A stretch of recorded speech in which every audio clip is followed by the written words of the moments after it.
M'dzina la Atate ndi la Mwana ndi la Mzimu Woyera. Ndikulandireni abale nonse pano pa Tiyankhuleni Ambuye.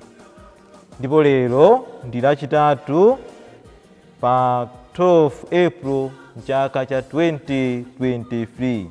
Ndipo lero ndi Lachitatu la mulungu woyamba wa Pasaka. Tikupitiriza ulendo wathu wa Pasaka, ulendo wokondwerera kuuka kwa Ambuye Yesu. Ndipo leronso Ambuye Yesu akufuna kulankhula nafe mwapadera, makamaka pamene tikukondwerera za kuuka kwake. Mawu athu oyamba achokera mawu a m'buku la Ntchito za Atumwi. Ntchito za Atumwi mutu wa 3 kuyambira ndime ya 1 kuzalekeza ndime ya 10. Amene akutiwerengera mawu oyamba ndi Philip Lisimba wa Holy Childhood kuchokera ku Martyrs of Uganda Parish mu Archdiocese ya Blantyre. Ndipo mawu athu a mu uthenga wabwino wa lero ndi uthenga woyera monga adalembera Luka. Luka mutu wa 24 kuyambira ndime ya 13 kuzalekeza ndime ya 35. Amene akutiwerengera mthenga wabwino komanso kutigawira mawu ndi Reverend Father Damiano Michael Abraham a Montfort Missionaries kuchokera ku Martyrs of Uganda Parish Vumbwe mu Archdiocese ya Blantyre. Tiyeni abale tikhalire limodzi. Mawu oyamba. Mawu a m'buku la Ntchito za Atumwi. Tsiku lina Petro ndi Yohane ankapita ku nyumba ya Mulungu pa 3 o'clock madzulo, nthawi ya mapemphero. Anthu ena adanyamula munthu wina wopunduka miyendo chibadwire. Masiku onse ankamuyika pa khomo la nyumba ya Mulungu lotchedwa khomo lokongola, kuti azipempha kwa anthu olowa m'nyumbamo. Pamene iye adaona Petro ndi Yohane akulowa m'nyumba ya Mulungu, adawapempha kuti ampaseko kanthu. Iwo adampenyetsetsa. Ndipo Petro adamuwuza kuti, "Tatiyang'ana." Iye nkwayang'anadi namaganiza kuti alandira kanthu kwa iwo. Koma Petro adamuwuza kuti, "Ndalama ndilibe, koma ndikupasa chimene ndili nacho. M'dzina la Yesu Khristu wa ku Nazareti, yenda." Atatero anamugwira dzanja lamanja namuyimiritsa. Pompo mapazi ake ndi akakolo ake adalumpha, nayimirira, nayamba kuyenda. Ndipo adalowa nawo m'nyumba ya Mulungu akuyenda ndi kulumpha ndi kutamanda Mulungu. Anthu onse anamuona akuyenda ndi kutamanda Mulungu.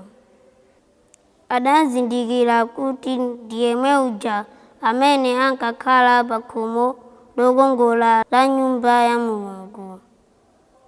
Ndipo adazizwa ndithu ndi kudabwa ndi zimene zinachitikira. Mawu a Ambuye. Titokoze Mulungu. Ambuye akhale nanu. Mawu a mu uthenga woyera monga adalembera Luka. Luka mutu wa 24 kuyambira ndime ya 13 kuzalekeza ya 35. Tsiku lomwelo ophunzira awiri ankapita ku mudzi wotchedwa Emausi, kuchokera ku Emausi kufika ku Yerusalemu ndi mtunda wokwanira ngati makilomita 11. Ankakambirana za zonse zimene zidachitika. Akukambirana choncho nkumafunsana, Yesu mwini wake adayandikira kumasagana nawo, koma maso awo adachita chindima mwakuti sadamuzindikire. Tsono Yesu adawafunsa kuti, kodi mukunka mukukambirana zotani pa njira pano? Apo iwo adayima, nkhope zawo zili zakugwa ndi chisoni. Kenaka mmodzi dzina lake Kleopa adamufunsa kuti, kodi mlendo ndinu nokha mu Yerusalemu muno, wosadziwa zimene zachitika m'menemo masiku apitawa? Yesu adawafunsa kuti, zotani? Iwo adati, za Yesu wa ku Nazareti. Iye anali mneneri amene mawu ake ndi zochita zake zinali zamphamvu pamaso pa Mulungu ndi pa anthu omwe. Akulu a ansembe ndi akulu a anthu ena adamupereka kuti azengedwe mlandu ndi kuphedwa, ndipo adampachika pa mtanda. Ife tinkayembekeza kuti iyeyo ndiye azawombole Aisraeli, koma ndi zana pamene zidachitika zonsezi. Komanso azimayi ena a mgulu lathu anatidabwitsa. Iwo anapita ku manda mmamawa ndi amati sadawupeze mtembo wake. Tsono atabwerako amazasimba kuti anaona anjelo amene adawawuza kuti Yesu ali moyo. Ena mwa ife anapita ku mandako ndipo anakapezadi monga momwe azimayi aja amasimbira, koma iyeyo sadamuone ayi. Apo Yesu adati, koma ndiye ndinu anthu opusa, osafuna kukhulupirira msanga zonse zija zimene aneneri adanena. Kodi inu simukudziwa kuti mpulumutsi wolonjezedwa uja adayenera kumva zowawa zonsezi kuti alowe mu ulemerero wake? Kenaka Yesu adayamba kuwatanthauzira zimene zidalembedwa za iye m'malembo onse, kuyambira mabuku a Mose mpaka mabuku a aneneri onse. Atayandikira ku muzi kumene ankapita, Yesu adachita ngati akupitirira, koma iwo adamuwumiriza kuti, mukhale nafe konkuno, poti kwayamba kuda, onani dzuwa likulowa. Apo iye adakalowa mu nyumba nakakhala nawo. Pamene adakhala nawo podyera, Yesu adatenga buledi, atathokoza Mulungu, adamunyema nawagawira. Nthawi yomweyo maso awo adatsekuka namuzindikira iye nkuzimirira. Tsono iwo adayamba kukambirana kuti, zoonadi ndithu, mitima yathu idachita kuti pwii muja amalankhula nafe pa njira paja, kumatitanthauzira malembo. Nthawi yomweyo adanyamuka kubwerera ku Yerusalemu. Adakapeza ophunzira 11 aja atasonkhana pamodzi ndi anzawo ena, akunena kuti, Ambuye adaukadi, ndipo Simoni wawaona.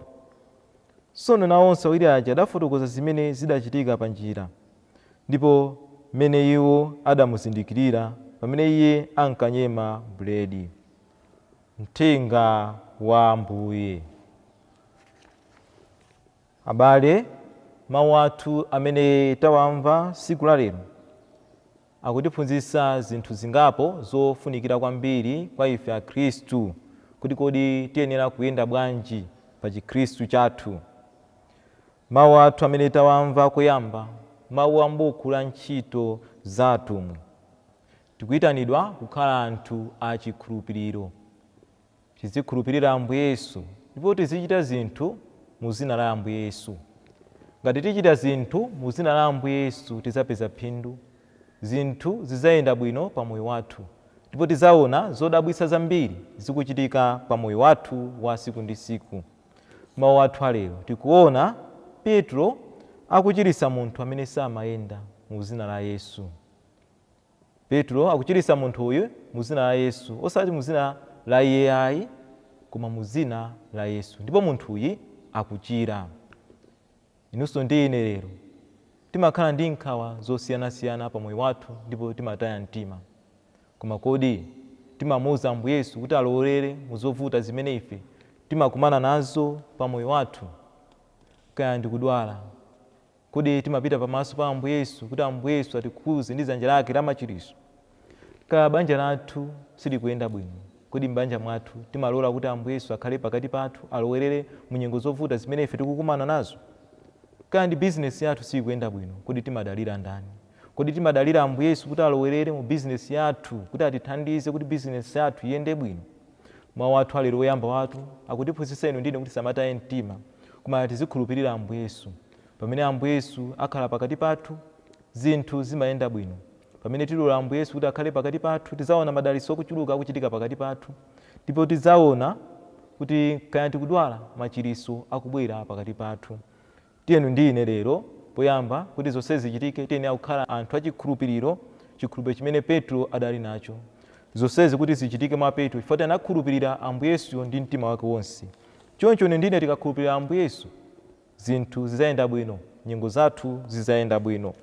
Ndipo mu uthenga wathu wabwino wa lero tikuona ophunzira Ambuye Yesu amene adataya mtima, chifukwa Ambuye Yesu amene amakhulupirirayo adaona kuti zonse zimene zinamuchitikira sizinali zabwino.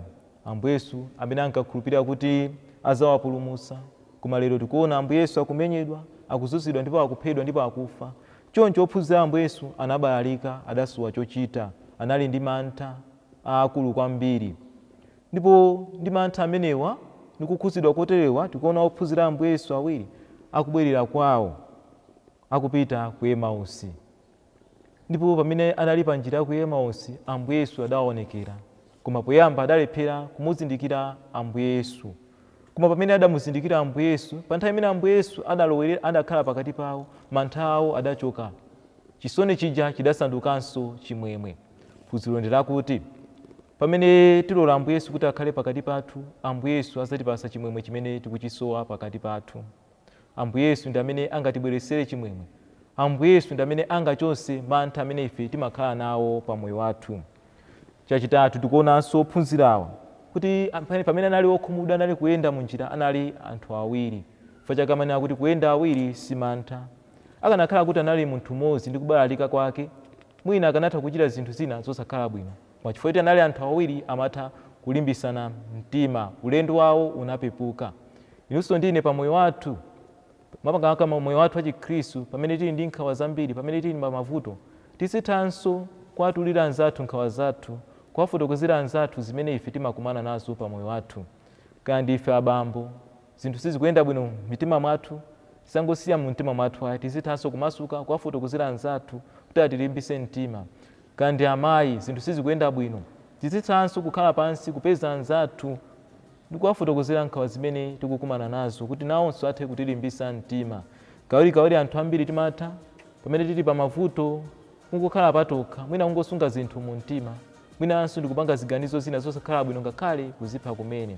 Tili nthawi zonse tizikhala omasuka kuwafotokozera anzathu makamaka nyengo zovuta zimene ife timakumana nazo pa moyo wathu. Kuposaposanso kumufotokozera Ambuye Yesu amene nthawi zonse amakhala okonzeka kumva madandaulo athu komanso kumva kulira kwathu.